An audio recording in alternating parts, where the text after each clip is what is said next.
Danny Williams is my guest, and we're learning about his early years. So your dad and your mother worked hard to take care of their family, 3 children, one with Down syndrome, and you went to Southern Prep. But you wanted some extra pocket money once, and Dad said, no more. What you did? Well, this was when I was at JC. Now I wanted extra pocket money. I was moving with boys who, by and large, had more than me. And so my father said, I can't give you any more, so you'll have to earn it. So the neighborhood in which I was living at the time, in Holborn Road area, we weren't near to shops or anything like that. And cut a long story short, I set up myself in a cigarette business, because in those days, everybody smoked. And I used to sell cigarettes from home. I used to deliver to all the people in the neighborhood. You're kidding. No, I used to keep records, and I'd collect at the end of the month when they got pay. And we had a lot of housing going on in that era, so we would retail. You make much more money when you retail stick by stick. And I had a deal going with the helper at home. Whilst I was at school, she'd retail for me. And I did very well in my cigarette business as a youngster. And so much so that I was able to, apart from the extra money I got out of it, to save £100, which I ultimately used when I was in sixth form to buy my first car. But you had a business mind or approach from as early as that. Where did you get that from? Or what is it that inspired you to approach life like that? Well, I think it was because my mother was a dressmaker. She always was, had people coming and going. She was conducting a business. My father, in addition to his job at Jamaica Public Service Company, used to import material, which was something some people did, and he had customers. And you mean fabric? Fabric. To make clothes? Yes, and in those days, people all made their clothes at a dressmaker, and people would buy dress lengths, as they call them, 3.5 yards and so on. And I would go with him. So, and not only that, some of my mother's family were involved in business. My grandfather ran a store in Halfway Tree at one stage of life and one in Almond Town.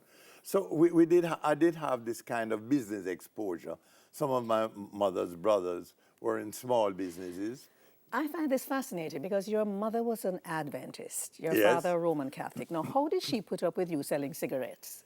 But in those days, cigarette smoking was accepted. And as I said, just about everybody smoked. All right, so that was It wasn't a problem. Okay, all right. It wasn't a problem. How did you choose what denomination you would go to Sunday school at or Sabbath school? How did that work out in your I home? didn't choose. My mother took me to Sabbath school every Saturday when I was young. When I became a teenager, my father took me to the Roman Catholic Church. But we had been Christian Anglicans. Apparently that was some compromise. Ecumenical. And then when I got married, shortly before I got married, I decided to become converted in the Anglican Church because my wife was an Anglican. And I thought this would be good for the family. Are you a Christian, practicing, going to church every day? You do? Okay. So here you are. No, I don't go to church every day. Yeah, or every Sunday. How do you? I go to church. Yeah. But in the last couple of years, as I've got older and a bit lazy about getting out of my bed, I have not been going to church regularly. But I'm still very, very close to my church, and still close to the religion. And I do work, in fact, for the bishop and so on. But I cannot for a moment say that I go to church every Sunday. regularly. I'm not a good church goer right now. Danny Williams is my guest. Now, so at 11 you got into this cigarette business, but when you were at Jamaica College, you also got into insurance, life insurance. Yes. How did that happen? My sister got married to a young man, Leon de Freitas, who was in the insurance business. She lived with us. The two of them and their son lived with us. He started bringing home some books on the business, and so I started reading up about it, the insurance business, and I took a real interest. And, I just love selling at all times. And so I started helping him to find customers.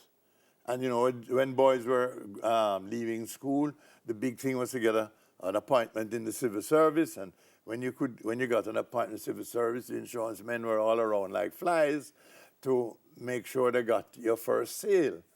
And I would introduce him to these boys, and I used to get a spotting commission, as it was called. So I started taking an interest from then. And when I did leave school, I tried a few other things like accounting for 6 weeks, and then came on as estate for another few months, and that ended in a fiasco. But the truth was, I was coming into Kingston during the days and working at Caymanas at night and so on. So the truth is, my love was to sell and the truth is that the fiasco at Caymanas was because you really were, your heart had gone to Shirley, you know? But you can't talk about the fiasco at Caymanas and don't say what it was. In a minute, say what happened. What were you doing and what happened at Caymanas? Well, what happened at Caymanas was we had this anhydrous alcohol plant. Let me just put it in context. You had done sciences at Jamaica College. That's correct. And you were hired to work at Caymanas on this plant. Yeah, with the hope actually of getting a scholarship to go away and study, because there was no means of me studying locally and my parents couldn't afford to send me away. However, as I said, my love was sales. And very often we'd have day shifts and night shifts. And when I was on the night shift, for example, I'd come into Kingston, work in insurance all day, maybe take her to a movie, and then get there in time for the midnight shift. Well, I used to do that. And then one night, I fell asleep on a job. And the plant shut down. It ultimately led to me offering Mr. Hensel my resignation. And, I'll never forget the day when I took the resignation to him after he had abused me the morning. Verbally abused you? Verbally, very much so, and I had responded in kind. And he said, "Why are you resigning?" I said, "After this morning's altercation." I thought, he says, "No, you're the only one that ever answered me back. Stay." Did you? Even for a day or two? No, I didn't, no. I decided to leave because I realized my love was in the insurance business, and that was where I wanted to spend my life. You heard, he said it himself, but he left out something. His love was in the insurance business. That is where he wanted to spend the rest of his life, but his love was also happening for Shirley. We'll be right back after this break to continue my conversation with R. Danny Williams, outstanding insurance salesman, businessman, entrepreneur, somebody who has given and given and given so much to this country. We'll be right back.